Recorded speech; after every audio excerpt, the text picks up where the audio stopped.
Hey everybody, thank you for joining us again at Benchmark Studios. My name's Darren. Today we're going to be diving in with a very special guest, Maura Condon-Umble, who is, and I'm going to have to read my notes here, on the Executive Committee for the Pennsylvania Office of Gun Violence Prevention, because we can't have a short name when it gets to the state or federal level, as well as involved in the nonprofit CeaseFirePA and Moms Demand Action.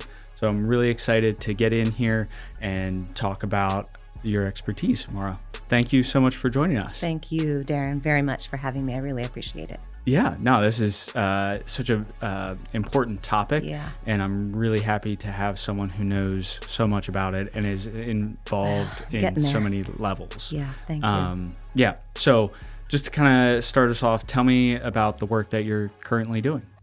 Sure. Well, you know, it's very personal for me. It's important work, and it's really, really, really taxing personally. I lost my son to firearm suicide in 2018, and he was 24. His name is Alex, and I never really thought about getting.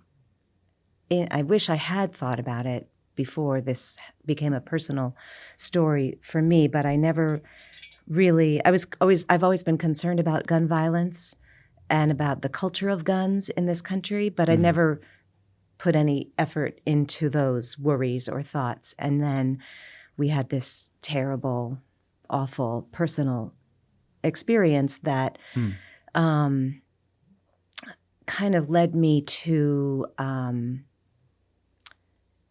figure out if there's a way that I can try to make a difference. It took me a few years after we lost Alex before I could even begin to contemplate that, because I was just, I still am a mess. But so I, Every Town for Gun Safety is the umbrella organization over Moms Demand Action, and Every Town for Gun Safety is a national organization, very well funded. Michael Bloomberg, former mayor of New York City, is a huge funder of it and very behind it, and so Moms Demand Action chapters are all over the country. And I had just started to, a few years ago, I had just started to dip my toe into Every Town for Gun Safety, just their website, which is really, really good and really very informative. And one day I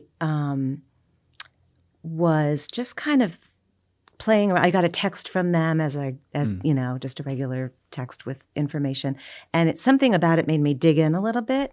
And I clicked in. I was like, oh, you can get involved locally. I didn't even know about Moms Demand Action yet. And I put in my zip code. And that very evening was a Moms Demand Action meeting happening 3 blocks from my house. Oh, wow. And I was like, okay, I'm gotta go to that. You know, it seemed just like this was meant to be, that I have to go to this meeting. And so didn't really know much about it. But the people there welcomed me so warmly, and really wanted to sort of hear my story and what brought me. And I've never walked into a new sort of situation like that and just been they just had their arms around me immediately. And so I quickly just joined up as a member there. Right. And just going to the monthly meetings and hearing all that they were doing. And then about, I don't know, maybe 8-10 months ago, I never know it's about flexible. time. Yeah, no, I have 2 young kids. Between having them and then COVID and everything else. It's all confusing. Over the last handful of years, I've lost track. Me too. And I think especially since we lost Alex, it's totally just a mishmash in my head. But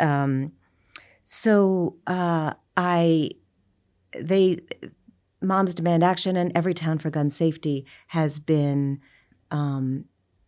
interested and concerned about firearm suicide as a very important piece of gun violence that we really Right. need to pay attention to, because while a lot of areas of gun violence are decreasing, firearm suicide is increasing in most parts of our country and state and county. So they asked me if I would lead a new firearms suicide prevention awareness task force in our little local Moms Demand Action chapter. Okay. So we've gotten that off the ground, and we're just kind of figuring out what we're going to be doing there. I can tell you a little bit more in a little bit if you want about some of the work that we've been doing there. And then another kind of weird circumstance that brought me into Ceasefire was through Moms Demand Action, I learned about a press conference in Harrisburg at the Lieutenant Governor's office where it wasn't the initial announcement of the Office of Gun Violence Prevention, but it was, I forget exactly what step, maybe they got funding at that moment and they were doing a press conference, and I had never... And the invitation from Moms Demand Action was, go to the press conference. We should all just be there with our red Moms Demand Action shirts on and just show our appreciation for this move that the state is doing. And so I went. I had no idea. I've never done anything like that before. I was emotional. I was nervous. I didn't know what to expect. Yeah. And weirdly, so unusually, I ended up, during the press conference, standing literally right next to the Lieutenant Governor, Austin Davis. While he was making his speech, I was standing there with my Moms Demand Action sign and my shirt. And I was so close to him and the podium that I could see him reading his notes, his speech. Okay. And as he went through his speech, I could read what was on his page before he was going to say it. I mean, I wasn't being overly weird or nosy. I was right there. It was just in my face. And as he turned to each page, I could see that there was not one mention of firearm suicide in his speech. And knowing, as I did by then, I didn't know it for my whole life, but knowing as I did by then that most gun deaths in this country are suicides. That is a stat that stunned me when I first learned it. I first learned it after we lost Alex to firearm suicide. And it's true in this country. It's true in Pennsylvania. Again, it's true in Lancaster County. And so I understand that suicide is sort of a category of gun violence that is maybe a little different.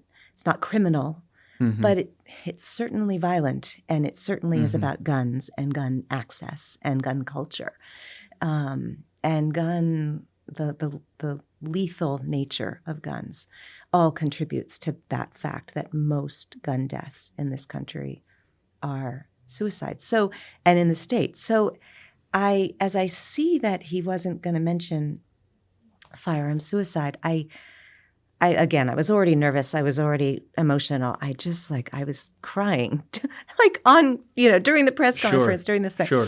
And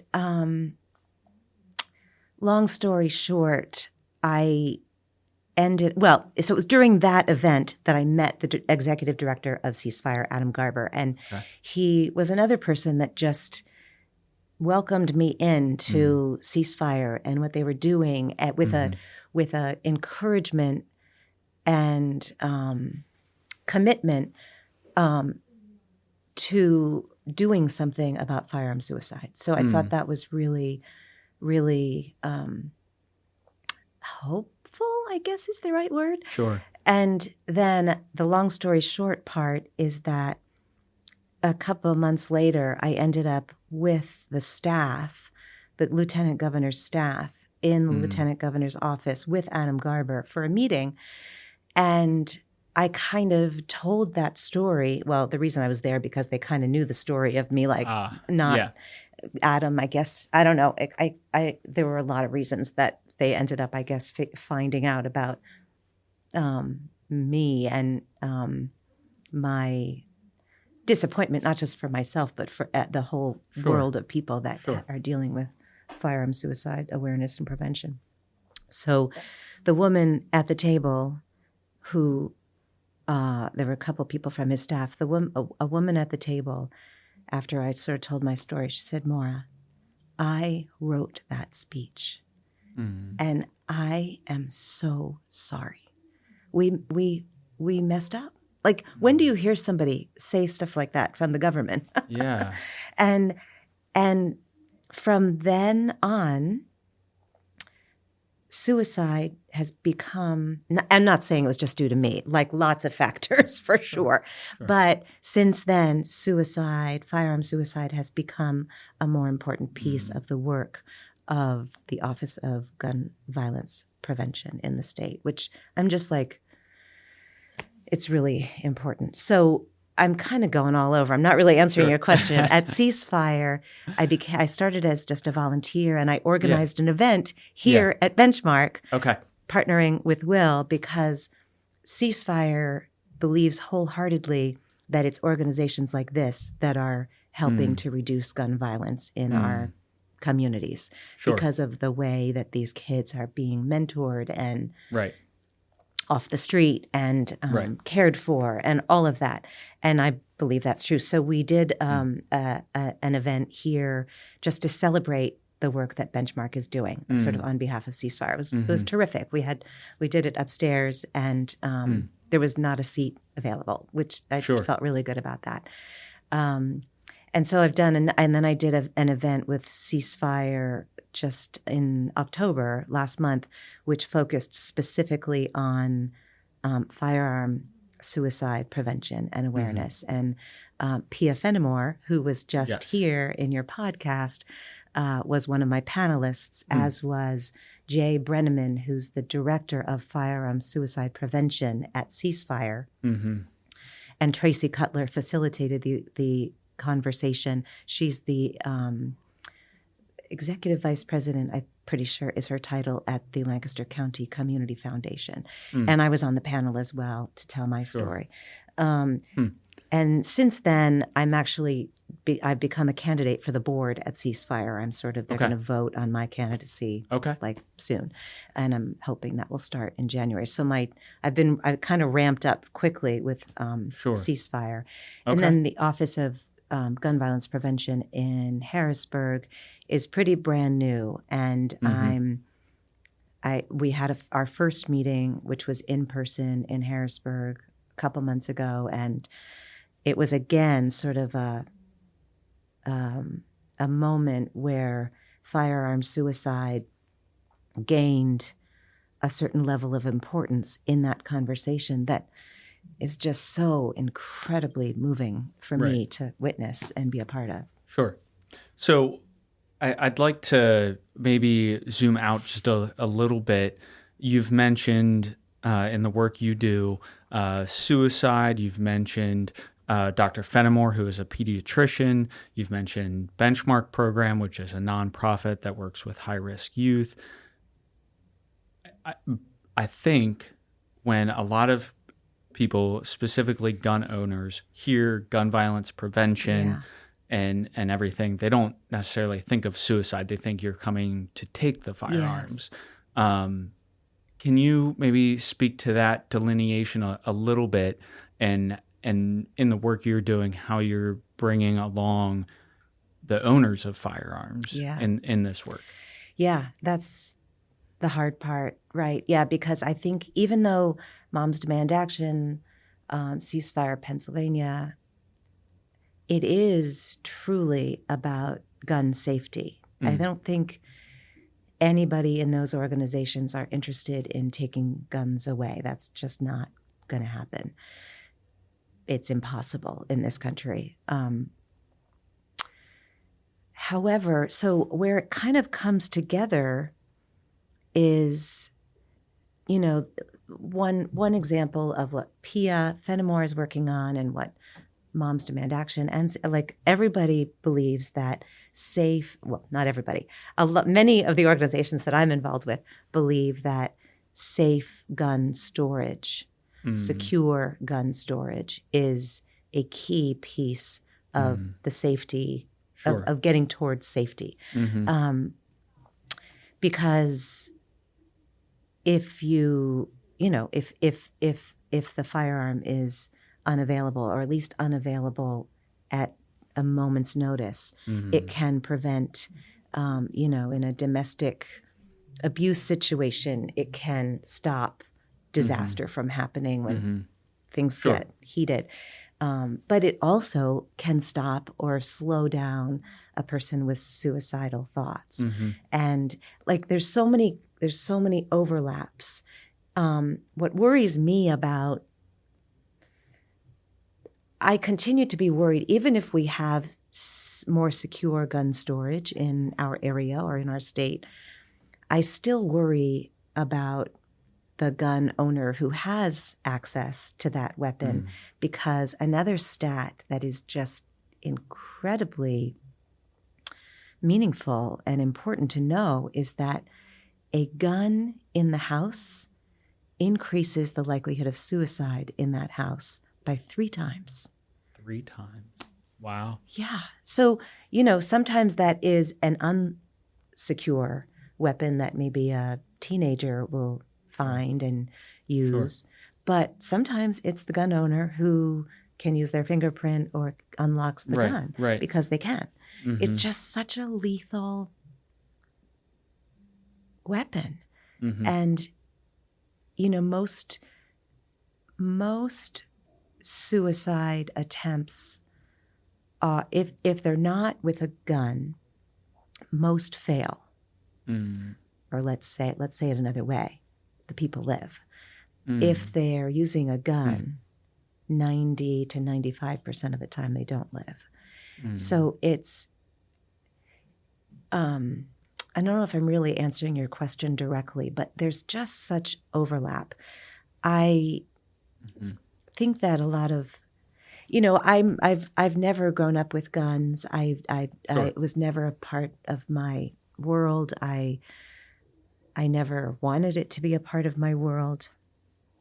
And I need to, as a sort of, I guess, activist in this field, I need to be more understanding about gun owners and why they have guns, and find a common ground. So it's very valuable to Ceasefire, Moms Demand Action, when we actually have gun owners on the side of safety. One of the board members that I just met the other day at CeaseFire, Pennsylvania, is a hunter, and he owns guns and he loves to hunt. And I have to recognize the importance of that in this movement towards safety. Does that make sense? Yes. Yeah. No, that makes sense. My understanding of the numbers is that there are more firearms in America than ever before. Yeah.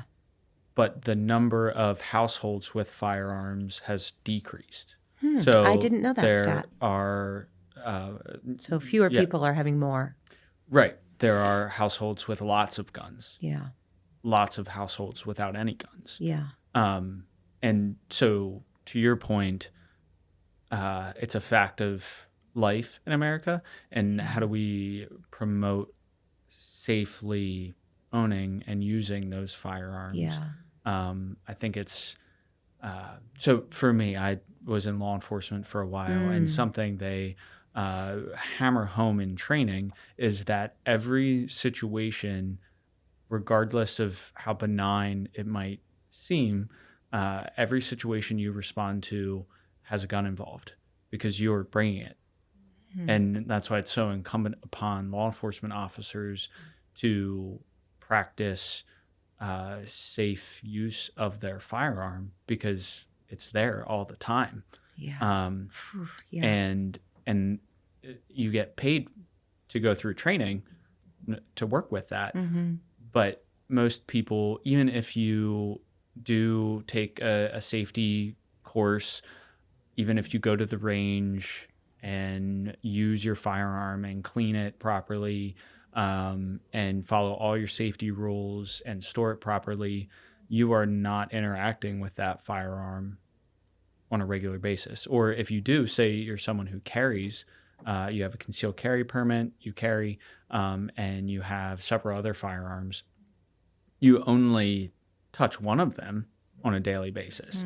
All the rest say you have a subcompact 9mm on your hip all day long and an AR style long gun in a safe or whatever, that AR is not something you interact with on a daily basis. So yeah, I agree with you. The safety is so key. Yeah. For someone who maybe has a firearm, for example, some of our students here at Benchmark, if they have a firearm or they're in a household where there is a firearm and they've never considered the safety aspect of it or safe storage aspect of it. Obviously, for a lot of them, they have it because of safety. They feel safer with a firearm. Which is that we could argue that question: are they safer? I mean, some stats would say no. I'm not an expert on that front, but some research would suggest that you're actually in more danger if you have it, even if you just have it for safety. Right. Yes, I think the statistics would back you up on that. You are not necessarily safer just because you have a firearm. But regardless, that is the reason there's a firearm in the house or in the vehicle that our students ride in. You know, there might be 4 juveniles in a vehicle and there's a firearm in there. That's so scary. But it's the truth. It's the reality. The reality. What would you say to someone like that? What would be the first step you would advise them to take towards educating themselves and bringing more safety to that situation? Pia Fenimore and some partners that she has worked with have a series of, maybe she talked about it, a series of gun ownership like classes that they've gotten some really important grants to administer. And those classes teach, safe use and storage and provide locks even. If there was a world in which they would end up in one of those classes, for example, then perhaps that gun never would make it into that kid's car. Sure. Because it would be stored securely. But that's a lot of steps. Right. So yeah, I guess it just the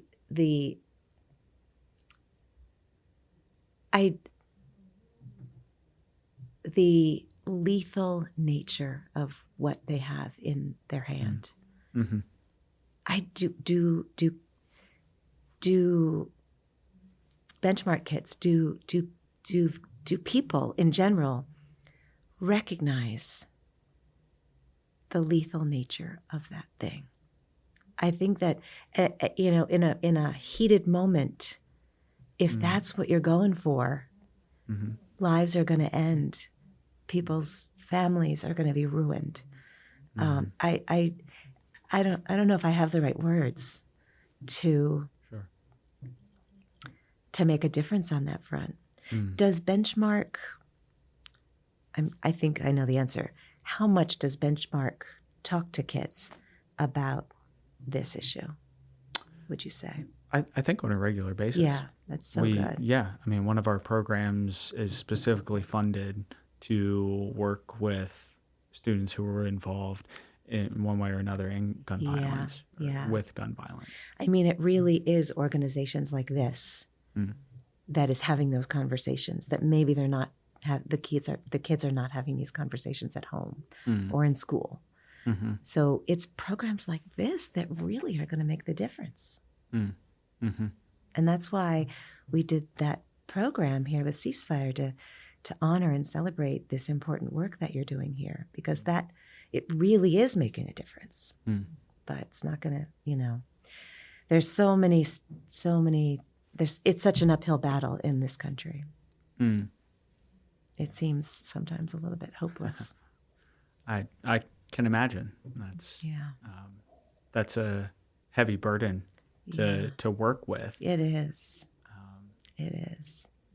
What does give you hope? Good question. I learned through CeaseFire, and specifically Jay Brenneman, the director of firearm suicide prevention at CeaseFire, according to research that he's done, he believes that, and I agree with him, that in order to make a difference, in order to reduce or stop firearm suicide, we as a community need to talk about it. It's such a hidden problem. Nobody knows that most gun deaths are suicides. It's not in the news. Sure. It's considered, suicide in general is considered so private. There's so many stigmas related to it, pre and post suicide, I would say. So I agree with CeaseFire that the first step is to talk about it, to talk openly about, if I have a friend who is in trouble and I know there's a gun in that house, I, as a member of the community, need to talk to them about that. But none of us are comfortable with that, but we have to gain comfort with it. And that's why I feel so vulnerable in this world talking about our own loss. But I've come to a place where I believe that the only hope we're going to have is if people like me can model talking about it. It's the most horrendous thing for me to talk about. Thanks. But it's just essential. Thank you so much. It's just essential that we do, because until it's out in the open a little bit more, or a lot more, it's going to continue to increase, not just happen. It's going to continue to increase. So the hope comes from when we did an event, CeaseFire and Moms Demand Action did that event recently at West Art about firearm suicide prevention. To see the room full of people, the number of people who came exceeded my expectations. Originally, when I was in the beginning of organizing it, I thought, okay, if we have 75 people in that room, that would be a win. But then the registrations, the RSVPs were coming in slowly, and I was losing hope. And then, so we set up 50 chairs, and then we needed more chairs, and then we needed more chairs. And that gave me hope that through the pain and suffering that I'm expressing in telling my story, that if it can help people talk about it and end up preventing other families from going through what we've gone through. I guess that's where the hope is for me. Yeah. Well, we all need to find something. We do. Because, I agree with you. It is, it's like any other difficult topic. The more you can talk about it and normalize talking about it. Exactly. That's the only way that having those conversations is the only way that we're going to create change or create progress in our community. I heard some expert on a webinar recently say, I wish I could name who that person was, but he said, asking if someone is considering suicide should be as easy or as normal, your word normalized, normal, as asking for somebody to pass the salt. I mean, we're a long way from there. Yeah. But normalizing these conversations is where we have to get to. Right. So if I am willing, say I have a friend that I'm willing to ask that kind of question with, what are some signs I should be looking for that might signal to me that suicide or just suicidal ideations might be happening for them? I'm far from a mental health expert, but and really my experience with my own son, because he was depressed. We didn't see this coming, but he was certainly depressed. And I think his symptoms were not. It's hard to know that it's hard to know the difference between like where depression turns into suicidal ideation. Right. And I think the only way to figure that out is to ask questions. So I think our role, if there's sign of depression, I guess, which I think most of us know what that is, sleeping a lot, maybe not eating properly, withdrawing from their social lives, not thriving, then I think it's up to that person's loved ones, friends, family, to start really asking those very direct questions. Have you thought about harming yourself? Have you thought about killing yourself? Do you have a plan? Is there access to a gun in your? I mean, I never thought about a gun. In our own situation, we did not have a gun in the house. My son must have done. I don't know. I don't know if he just maybe realized or knew that he wanted to end his life and realized that a gun was the most sure way to do that. And so on a Thursday, he went online and created an account with a gun store in the area. On a Friday, he paid for the gun online. On Saturday, he went and picked up the gun at the store, and overnight, Monday into Tuesday, he used it. And I think that's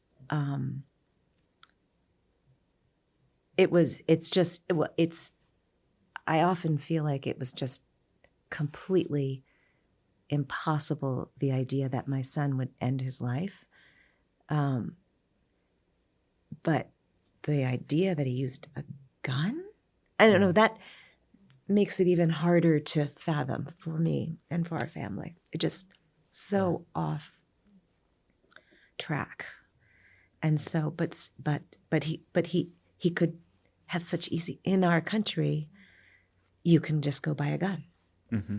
And one of the things that Pia Fenimore and the group of partners that she's working with, and I'm interested in getting involved with this, is they are talking about, they're working on getting approval and grants to create locally something that's been happening nationally called the Gun Store Project, which is an opportunity to educate and inform gun store employees about what a person might look like who is suicidal and wants to buy a gun.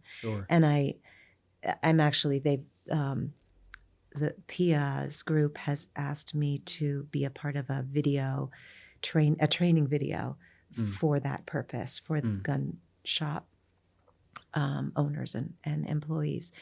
And, it's not black and white.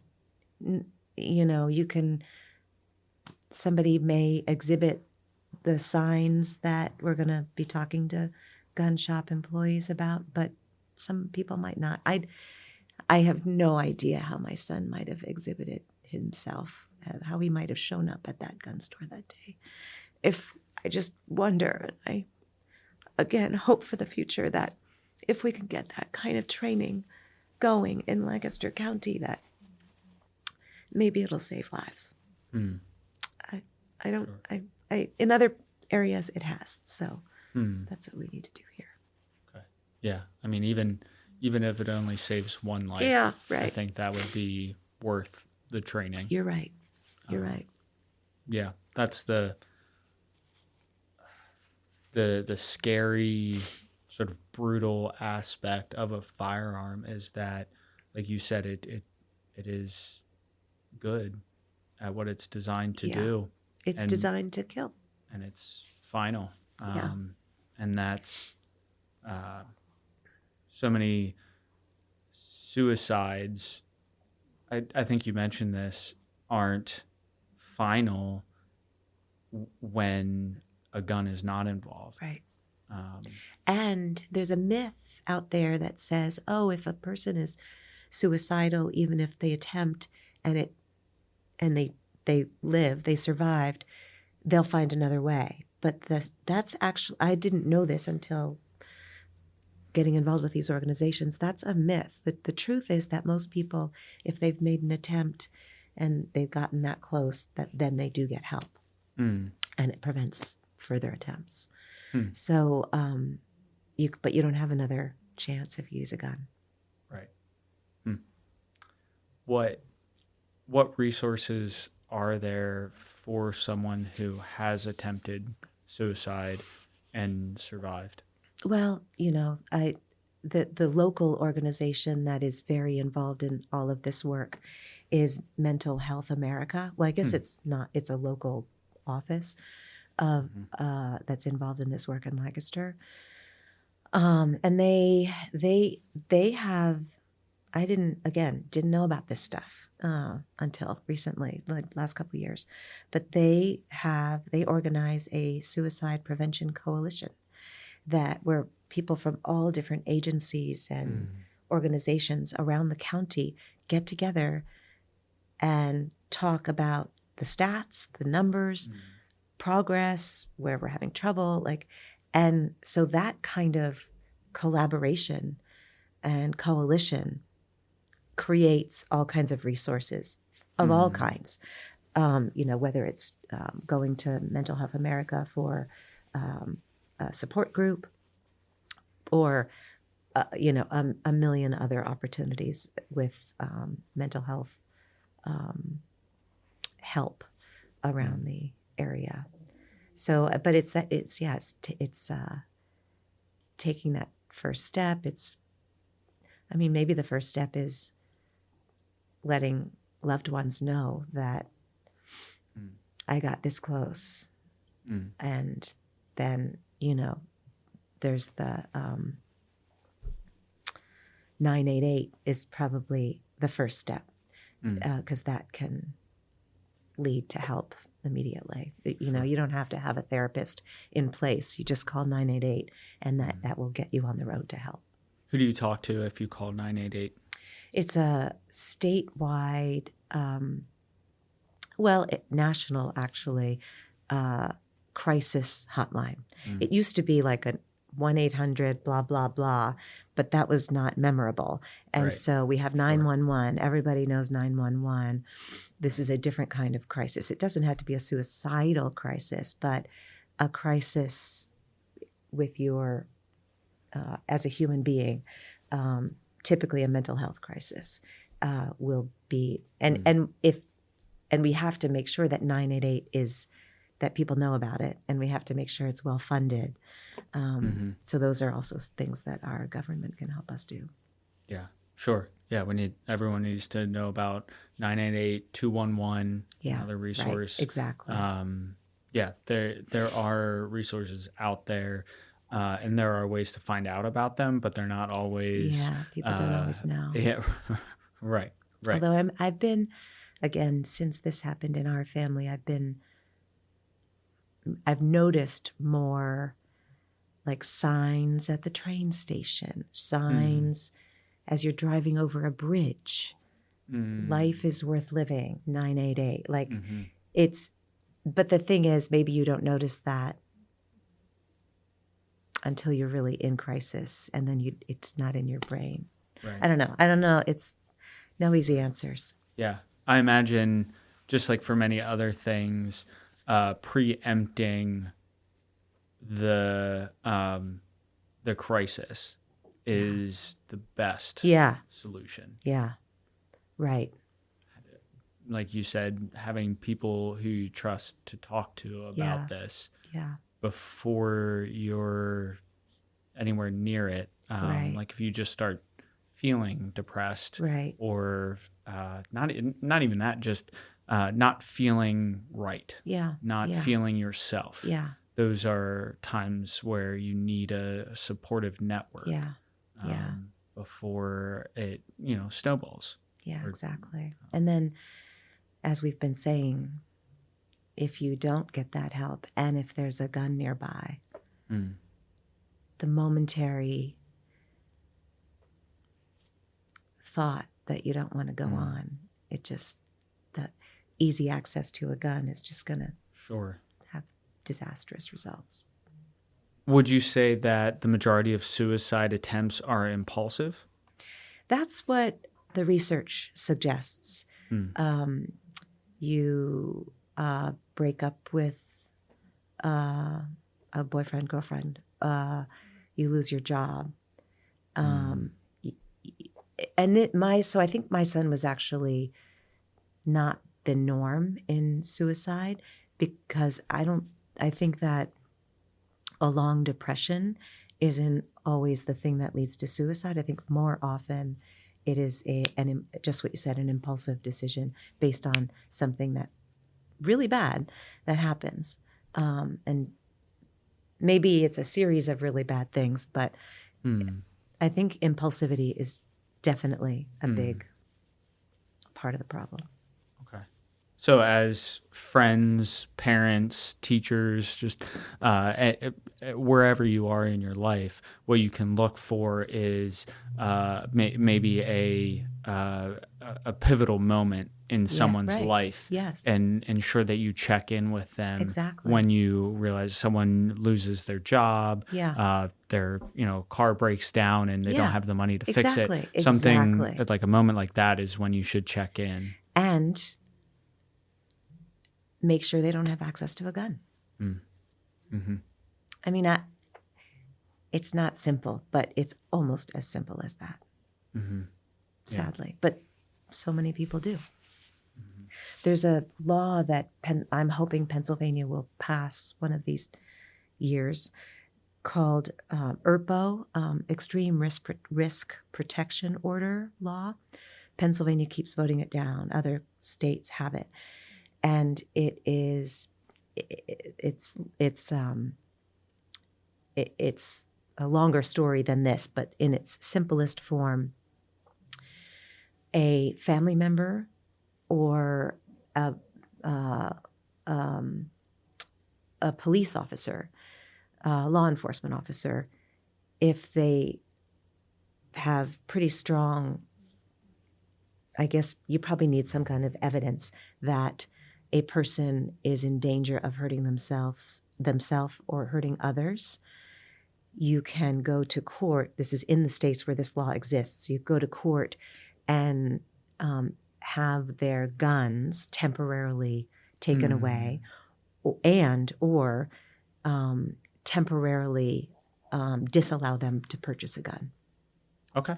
In Connecticut, for example, the percentage of suicides has decreased since that law went into place. Pennsylvania has not passed that law. I was actually, it was up for a vote in the state house, just a couple months ago, maybe a month ago. And I knew it was being voted on that day. And along with some CeaseFire folks, I was in the gallery watching the vote happen and was devastated. It lost by one vote. And it was a matter of, it was in my view, extreme views about gun ownership were the reason it failed. A very literal, which I guess most people have in this country, a lot of people have a literal interpretation of the Constitution, including the Second Amendment, and that very literal and extreme, I think, way of interpreting that amendment leads people to, any mention, our lawmakers, any mention as we kind of said earlier, any mention of gun safety is perceived as you're going to take my guns away. And we can't have that, even if it means saving lives. Mm-hmm. So I'm hopeful that will pass in its next time around. But to sit there and watch it fail was devastating. Sure. Yeah, I can only imagine that it's a very powerless position to be in, to have poured a lot of your time and effort into something like that, and then have to sit there and watch while other people, and I imagine a lot of them, without having any personal connection to suicide or suicide by firearm, to make a decision about that piece of legislation. I just wanted to yell out. You can't do that when you're sitting in the gallery of the house. Sure. But I did. I just wanted to yell out. Yeah. Well, I know we're running up against a time crunch here. I wanted to just end with asking you any books or maybe videos or series or, I don't know, YouTube channels, influencers that you come to mind immediately for you as being a good resource on this topic that people can go to.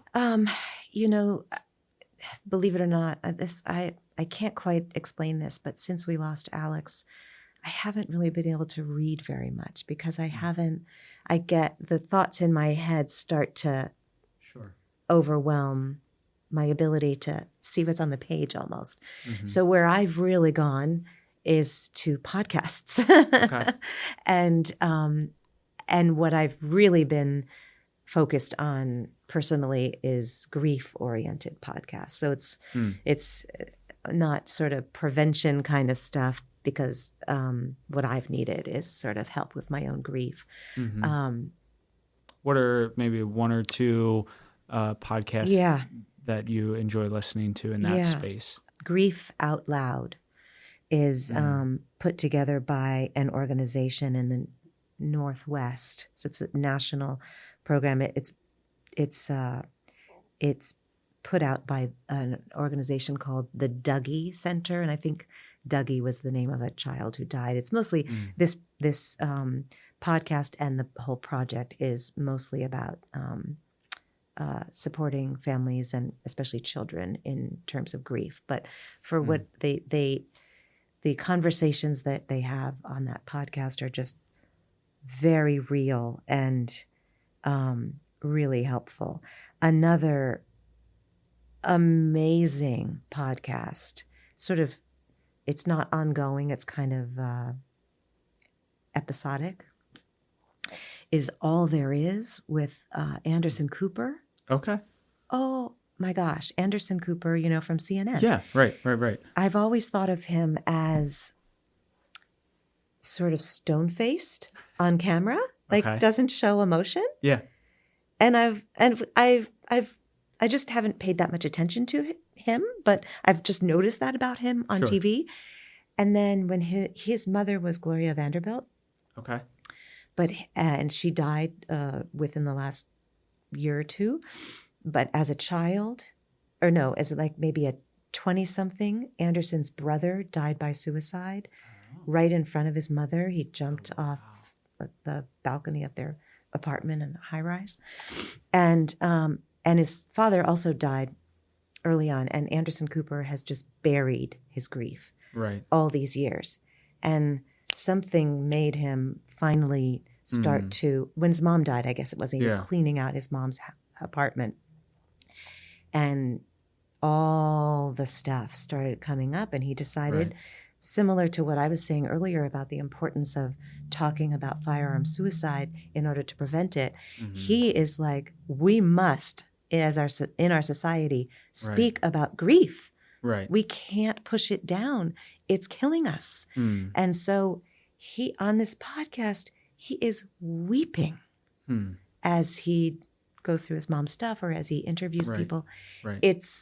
It was really a powerful, difficult, but important thing for me to listen to. And I would recommend we all we all have faced grief of some sort or will in our lives.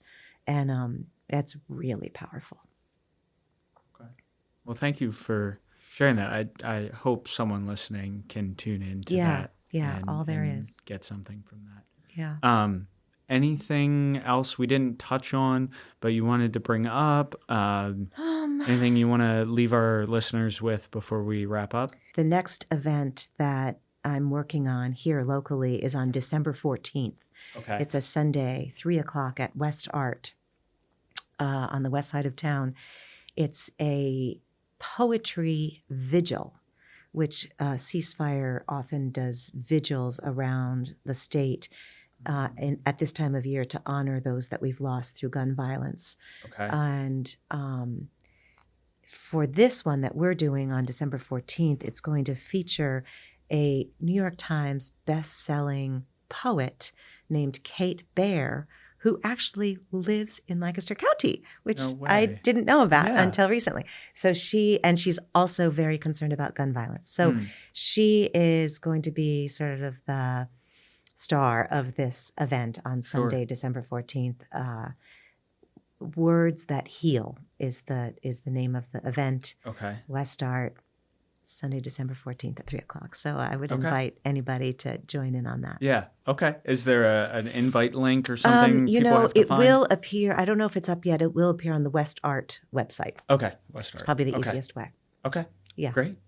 Well, thank you so much, Thank you, Maura. Darren. I really appreciate you taking the time to sit here and share your story. And I really hope our listeners tune in and take something from this. Well, we if appreciate anyone has any questions or follow up, is there a specific way to get in touch with you, or should they go through us? I'm happy for people to send me an email. Okay.